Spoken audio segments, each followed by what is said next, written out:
Olá, alunos, eu sou o professor Manassias e nossa aula de hoje é sobre ciências.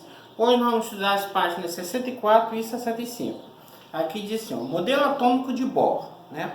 Aí nós temos os espectros atômicos. Se a luz solar ou de uma lâmpada de filamento incandescente, aquelas que no passado foram largamente empregadas em residências, atravessar um prisma, ela será decomposta em várias cores, que são popularmente conhecidas como arco-íris. Cientificamente, o que se obtém é o chamado espectro de luz visível.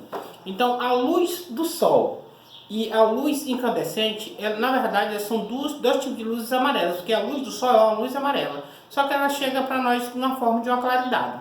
Como a lâmpada incandescente, que hoje não se utiliza mais porque ela gasta muita energia e o seu brilho é menor, ela produz já, nós podemos perceber essa questão da luz amarelada. Mas esse tipo de luz, ela produz o chamado espectro de luz visível, que se você passar por uma superfície de um prisma, ela vai dividir aquela luz visível nas cores do arco-íris, né? Conhecemos como as 7 cores do arco-íris, ou os 7 tons que nós podemos enxergar. Aqui é o seguinte, esse experimento foi repetido utilizando a luz proveniente de uma lâmpada de gás, similar às lâmpadas fluorescentes, mas sem a pintura branca no vidro que a envolve. Nós obtemos o espectro completo. Então veja só. Então quando você, por exemplo, utiliza a questão de uma luz que utiliza gás, que existem vários tipos de luz que utilizam um tipo de gás dentro do seu interior. E geralmente elas produzem um tom de cor diferente. Então para cada tipo de cor, por exemplo, uma produz um gás, por exemplo, que tem uma cor azulada, ou então um gás que tem uma cor esverdeada, ou então um gás que tem uma cor avermelhada, ele vai produzir esse mesmo tipo de cor na própria lâmpada, né? Que não seja aquela que fluorescente, que não esteja pintada de branco, né? Então aquela luz vai ser uma luz mais fraca e ela vai ter especificamente aquele espectro, né? Aí diz o seguinte, apenas algumas linhas estarão presentes, correspondendo somente a algumas frequências das ondas da luz visível. Essas linhas formam espectro de linhas ou espectro atômico. Então o que acontece? Se a cor do gás for avermelhada, ela vai produzir tons avermelhados. Se a cor for azulada, ela vai produzir tons azuis. E assim sucessivamente, mas não vai produzir todas as cores do arco-íris como uma lâmpada incandescente. Em relação às lâmpadas, podemos determinar 3 tipos de lâmpada. A lâmpada incandescente, que é a que não se utiliza mais por gastar muita energia e produzir pouco brilho amarelado. Existem as fluorescentes, que são largamente vendidas em comércios, supermercados, que elas têm uma durabilidade um pouco maior, mas elas têm o seu gasto de energia um pouco mediano, o seu preço também é mediano. E existem as de LED, né, que são um pouco mais caras e têm um brilho melhor e duram mais, né? Então existem as 3, incandescentes, fluorescentes e de LED. Aqui diz o seguinte, postulados do modelo atômico de Bohr. Aí diz, o modelo atômico de Bohr, uma proposta para explicar o espectro de linhas de elementos químicos, foi desenvolvido pelo dinamarquês Niels Bohr, que nasceu em 1855 e morreu em 1962. Em 1913, para a elaboração de seu modelo atômico, o cientista propôs alguns postulados, afirmações consideradas verdadeiras sem demonstração, pontos de partida para o raciocínio, né? Então ele criou várias ideias dos seus princípios, do que os elétrons ou os átomos, como eles se comportavam, não é isso?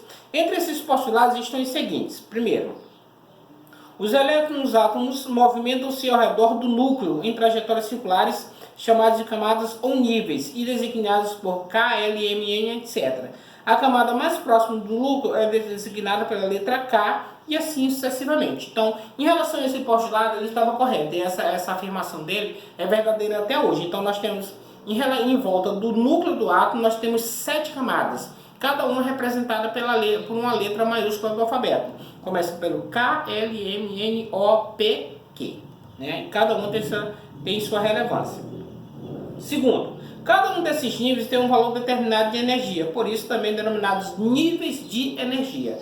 Então, o que acontece? Cada camada ela pode receber uma quantidade X de elétrons. Alguns recebem só 2, outros recebem 18, outros recebem 8, outros recebem 32 e assim por diante. Mais à frente a gente vai estudar especificamente essa questão dessas camadas, né? Nós já falamos superficialmente, mas mais à frente vamos estudar profundamente.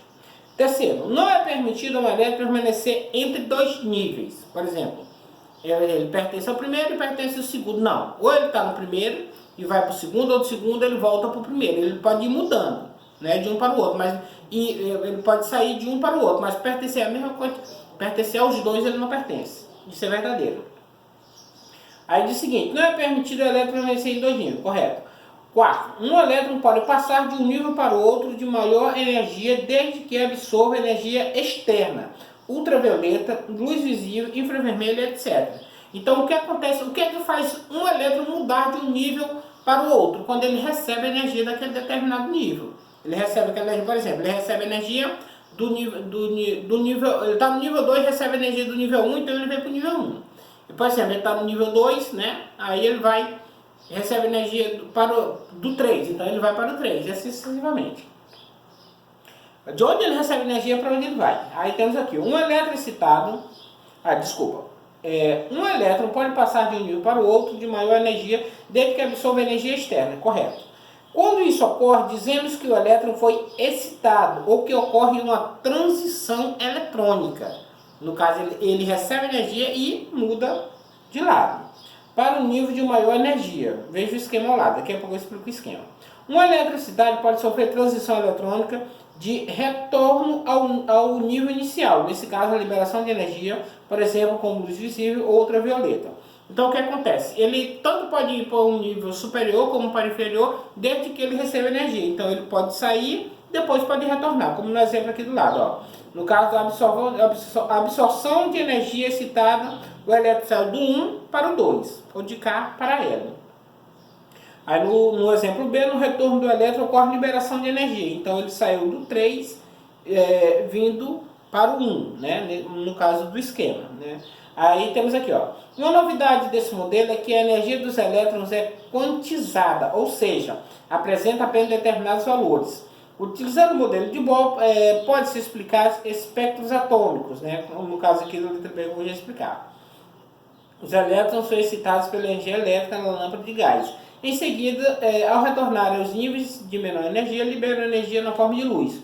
Como a cor da luz emitida, dependendo da diferença de energia entre níveis envolvidos na transição e como essa diferença varia de elemento para elemento. A luz representará a cor caracterizada por cada elemento. Então, observe bem. Algumas lâmpadas, as fluorescentes especificamente, existe um gás ali dentro que está na forma de pó. O que é que vai acontecer?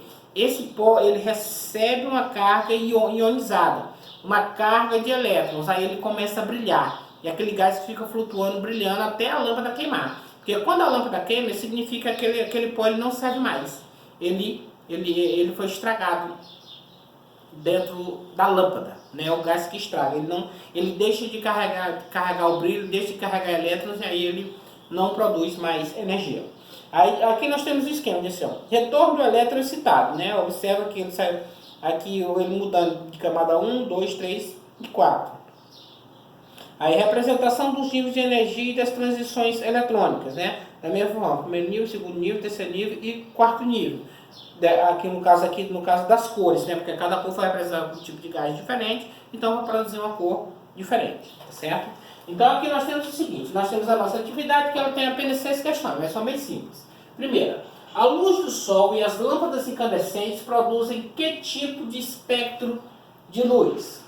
Segunda, a luz produzida por lâmpadas de gases produz que tipo de espectro de luz?